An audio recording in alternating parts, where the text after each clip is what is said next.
10 body language tips that make your communication skills 10 times better। आपकी body language ना चाहते हुए भी आपके बारे में बहुत कुछ बता जाती है, चाहे आप औरों को पता चलने दें या ना चलने दें। दोस्तों, कम्युनिकेशन स्किल्स में एक मेजर एलिमेंट है आपकी बॉडी लैंग्वेज।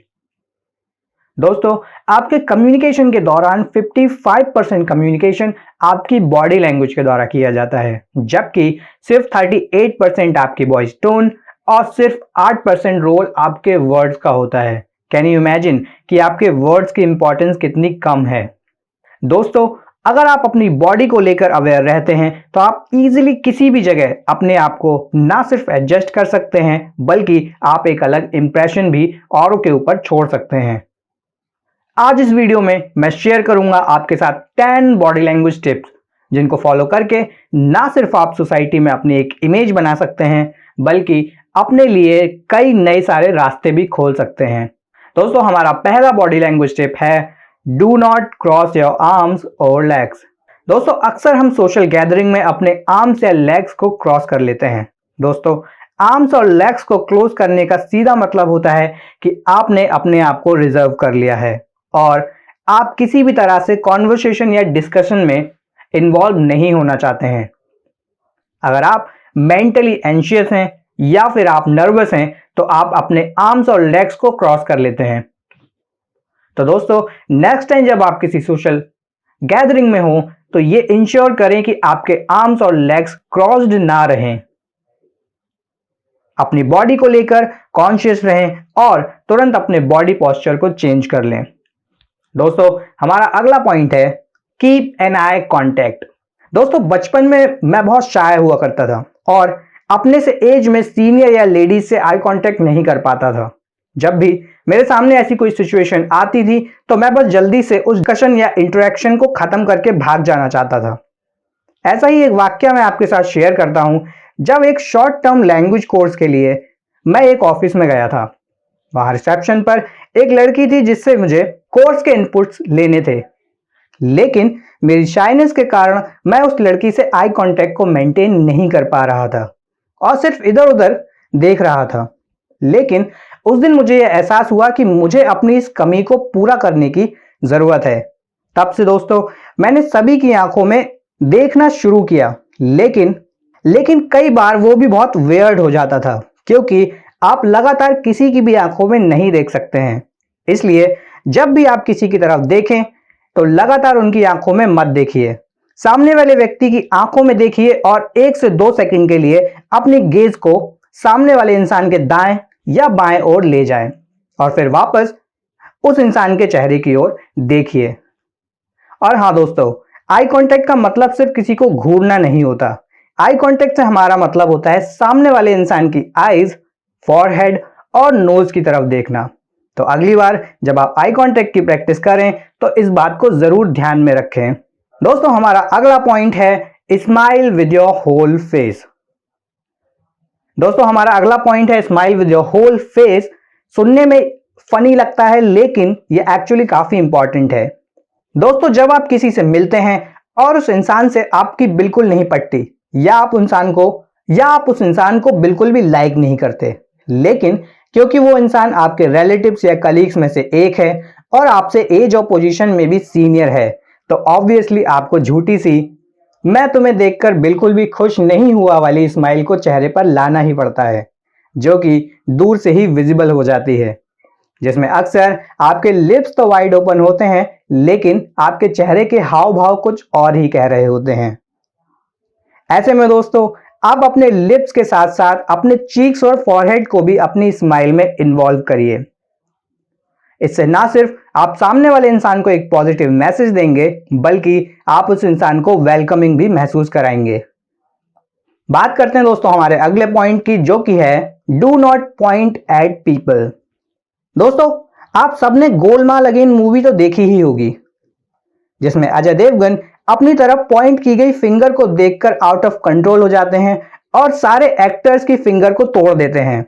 कई बार जब आप किसी से बात करते समय अग्रेसिव हो जाते हैं तो सबकॉन्शियसली आप अपनी फिंगर को सामने वाले इंसान की तरफ पॉइंट कर देते हैं, जिसका सीधा मतलब किसी को ब्लेम देना या थ्रेटन करना होता है। दोस्तों, अगर आप भी छोटी छोटी बात पर अपनी फिंगर को औरों की तरफ पॉइंट कर देते हैं तो उसे कंट्रोल करने की हैबिट डालिए, क्योंकि शायद सबको आपकी पॉइंटेड फिंगर अच्छी ना लगे और शायद कोई अजय देवगन की तरह आपकी फिंगर को मोड़ भी दे। जोक्स अपार्ट दोस्तों, ऐसा नहीं होने वाला है, लेकिन फिंगर को किसी की तरफ पॉइंट करना अच्छा साइन नहीं माना जाता है। तो दोस्तों, जब भी अगर आप कभी अग्रेसिव होते हैं तो अपनी फिंगर पॉइंट ना करके आप अपने पूरे हैंड को या पाम को उनकी तरफ पॉइंट कर सकते हैं। दोस्तों, हमारा अगला पॉइंट है do not drop your shoulder and arms.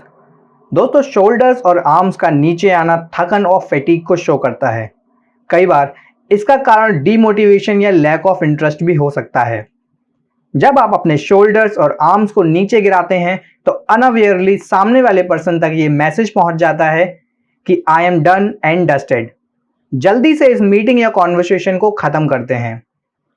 आपने अक्सर ये टर्म सुना ही होगा, डू नॉट स्लाउच, स्पेशली अगर हम बात करें ऐसी मीटिंग्स की जहां आप प्लान कर रहे हैं कंपनी की स्ट्रेटेजीज और फ्यूचर को। तो दोस्तों, नेक्स्ट टाइम जब आपको लगे कि आप स्लाउच करें तो खुद ही अपनी बॉडी लैंग्वेज को नोटिस करें और उसे ठीक करें।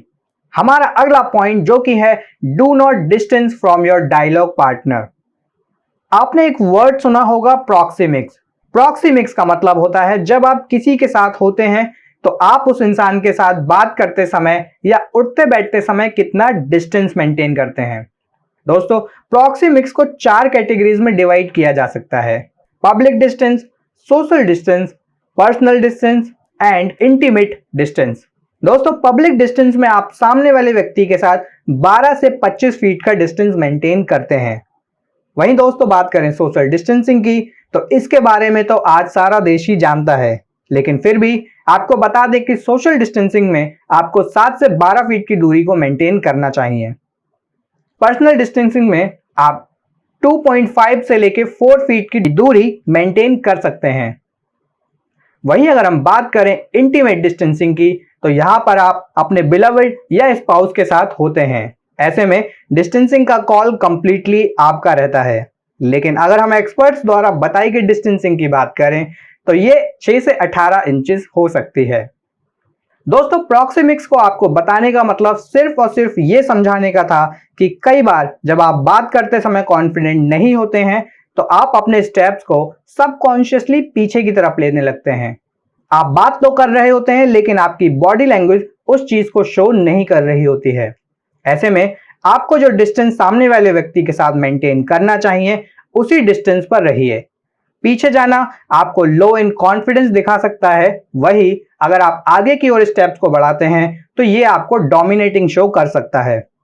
इसी के साथ दोस्तों बात करते हैं हमारे अगले पॉइंट की, जो कि है do not turn your face away. अक्सर हमें यह देखने को मिलता है कि जब हम किसी से बात कर रहे होते हैं तो सामने वाला इंसान इधर उधर देखने लगता है। इसका डायरेक्टली मीनिंग ये होता है कि वो इंसान आपकी बातों में इंटरेस्टेड नहीं है या फिर वो यहां पर कॉन्फिडेंट फील नहीं कर रहा है। ऐसे में अगर आप भी ऐसा ही करते हैं तो ऐसा करना बंद कर दीजिए। आपका नॉड भी सामने वाले इंसान के लिए काफी होता है। जरूरी नहीं है इंटरेस्ट शो करने के लिए आप क्रॉस क्वेश्चनिंग ही करें। इसी के साथ दोस्तों बात करते हैं हमारे अगले पॉइंट की, जो कि है स्माइल एंड लाफ। यहां पर आपको मैं तुम्हें देखकर बिल्कुल भी खुश नहीं हुआ वाली स्माइल नहीं करनी है। आपको यहां मोमेंट को एंजॉय करना है। अगर कोई ऐसी बात होती है जो फनी है तो आप खोलकर हंसिए, और जहां आपको पोलाइटली किसी को ग्रीट करना है तो एक हल्की सी स्माइल को अपने लिप्स पर रखिए। फ्रेंड्स, कुछ लोग अपने स्माइल को एक एसिड के तौर पर अलग अलग सिचुएशंस में यूज करते हैं, वहीं बहुत से लोग सिचुएशन के हिसाब से रिएक्ट कर देते हैं। अब आप इन दोनों में से कौन हैं, हमें कमेंट सेक्शन में कमेंट करके जरूर बताएं। दोस्तों, हमारा अगला पॉइंट है do not keep your head down. झुका हुआ सर डीमोटिवेशन, शायनेस और इंटिमिडेटेड पर्सन को शो करता है, वजह चाहे जो भी हो। लेकिन जब आप अपने सर को नीचे की ओर पॉइंट करते हैं तो आप सामने वाले व्यक्ति को यह साइंस देते हैं कि आप वल्नरेबल, स्ट्रेस्ड या मीक हैं।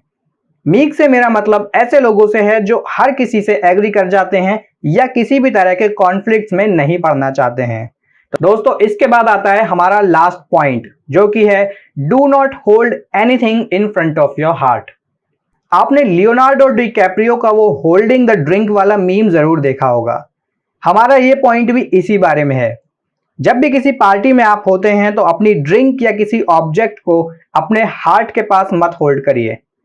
अगर आप ऐसा करते हैं तो आप खुद को अपने डायलॉग पार्टनर से अलग कर रहे हैं। हार्ट के पास पकड़ा हुआ कोई भी ऑब्जेक्ट आपको क्लोज्ड और डिस्टेंट बनाता है, यानी कि आप कॉन्वर्सेशन में इन्वॉल्व नहीं होना चाहते हैं। तो नेक्स्ट टाइम जब आप ड्रिंक या किसी ऑब्जेक्ट को पकड़े हुए किसी से बात करते हैं तो उस ऑब्जेक्ट को अपने हार्ट के पास ना रखकर नीचे या अपने राइट और लेफ्ट साइड पर पकड़िएगा। तो दोस्तों ये थे हमारे 10 बॉडी लैंग्वेज टिप्स जो कि आप अपने कम्युनिकेशन को 10 टाइम्स इंप्रूव करने के लिए यूज कर सकते हैं। वीडियो पसंद आया हो तो वीडियो को लाइक और शेयर जरूर करिएगा। चैनल को सब्सक्राइब करें और पास बने बेल आइकन के बटन को हिट जरूर करें। Till then bye.